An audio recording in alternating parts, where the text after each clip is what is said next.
Hello and welcome to another in Mr. Dennis's series of educational videos. In this one, I have a few slides to help you understand and read the Odyssey. Step 1, realize that this is different, and that means understanding it will require us to do something different. This is not a novel with paragraphs and dialogue and chapters that we're used to seeing. It is a poem. It's a story, but it looks like a poem. And right off the bat, that's going to be different. And it's going to mean we have to have different ways of reading it. Realize that this is also more challenging as a result of it being a different form.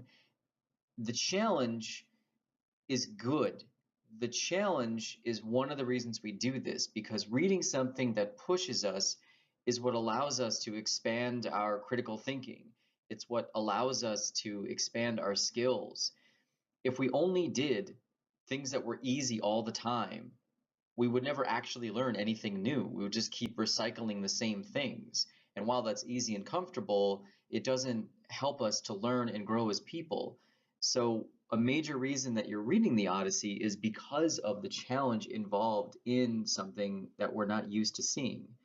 And as a result of it being different and it being more challenging, we need to realize that this is going to take more effort. It's not going to be as easy as opening up a regular story that I give you or that you read and understanding how it all comes together in the way you're used to. Reading this is going to take more attention. It's going to take more effort and more time than you're used to giving. It means maybe not reading with the same level of distractions. It means doing some things that maybe you're not used to doing when you read because you need to make sense of this. But if you take on this challenge and give that effort, that's how you make new neural pathways and neural connections in your brain. That's how you learn more skills, is by wrestling with something that presents a new challenge and finding new ways to meet the challenges. So step 2, then, is about understanding narrative poetic form. And what I've done on this slide is taken a couple of stanzas from book 1, and I want to read them and guide you through a process or 2 or 3 that might help. The first one on the left is from book 1, and it's from lines 11 through 19. All the other Greeks who had survived the brutal sack of Troy sailed safely home to their own wives, except this man alone. Calypso, a great goddess, had trapped him in her cave. She wanted him to be her husband. When the year rolled around in which the gods decreed he should go home to Ithaca, his trouble still went on. In this stanza, I've highlighted 2 sections. One of the things I notice is when the narrator or the poet says, except this man alone.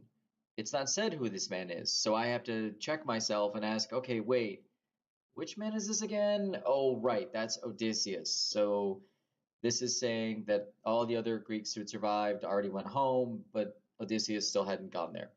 All right, I got it. The other thing I notice is the area that gives students the most immediate difficulty because it is not something we see and it is something so common in this form, and that is the epithet. And an epithet is when an additional title is given to a person before or after their name, generally afterwards. It functions as an appositive phrase, meaning it lifts out of the sentence and the sentence still makes sense. In this case, when it says Calypso, a great goddess, this epithet is simply to give detail on who Calypso is. Yes, it interrupts the narrative and it gives you pause, and it can be a little confusing sometimes. But if you also remember, this is something that was told by a series of poets to an audience of 20,000 people who didn't have notes to read. They simply had to listen. And there's a lot of names in this book and a lot of places. And because of those things, if you say Calypso, a great goddess, then your brain can check in and go, oh, right, okay, so Calypso's the goddess, got it. Okay, now I understand. It's a way of helping your audience and your reader, and also giving a little detail as a reminder of who this person is. So if you find yourself confused by those, that's when you just go back to whatever noun is usually right before or right after it. On the right side then, these are two stanzas that are back to back from another section of book 1. The other gods were gathered on Mount Olympus, in Father Zeus's palace. He was thinking of fine, well-born Aegisthus, who was killed by Agamemnon's famous son, Orestes. He told the deathless gods, "This is absurd that mortals blame the gods. They say we cause their suffering, but they themselves increase it by folly." So Aegisthus overstepped. He took the legal wife of Agamemnon, then killed the husband when he came back home, although he knew it would doom them all. In this first stanza, then, I've made a note by Aegisthus and Orestes. These are allusions, references to something outside the story. These would have been things that were common and common knowledge to the Greek audience that heard them. When you hear these, this is where you can use the sheet for the notes that we've taken from the Living with Myth assignment, or you can look them up. That would be great too. But what I encourage you to do is, instead of skipping over them, pause and then click in your memory or find something to help you to remember who this person is. Because most, if not all of the time, these people are referenced for a reason. One reason I'm going to give you right now, which is you're sitting in the audience.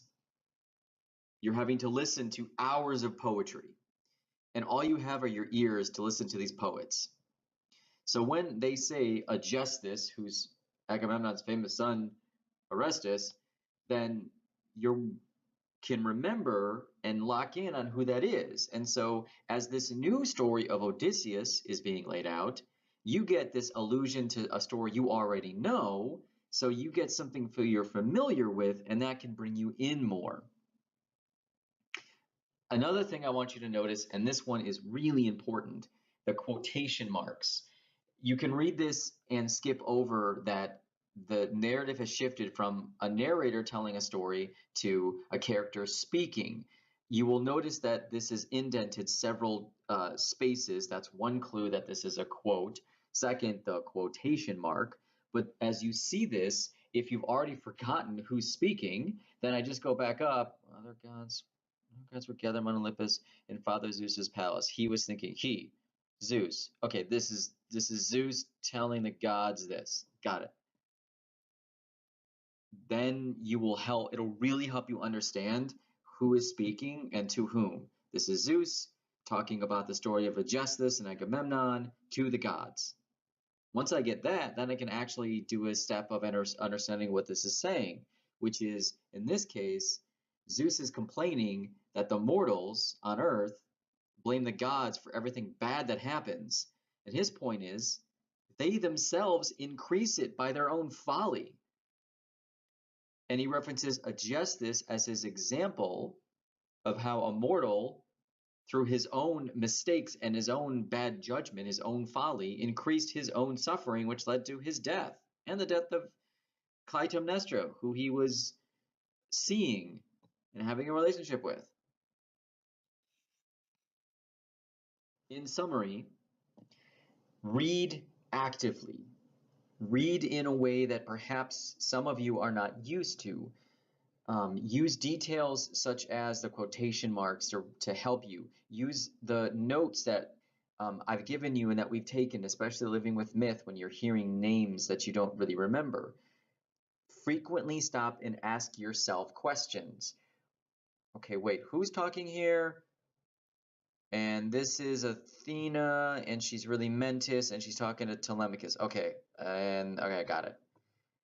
It's going to be too easy along the way to forget what happens because you're going to get so many names and places. And I don't expect you to memorize and remember all of those names and places. That's less important to me.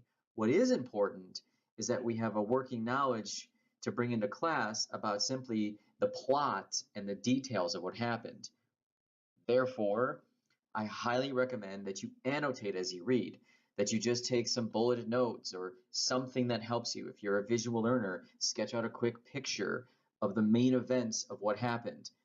Athena, in book 1, complains to her father Zeus about Odysseus' treatment, and with Poseidon gone, they devise a plan to help Odysseus. So Athena disguises herself as this guy named Mentis and goes to Ithaca to talk to Odysseus' son Telemachus. Okay, got that part.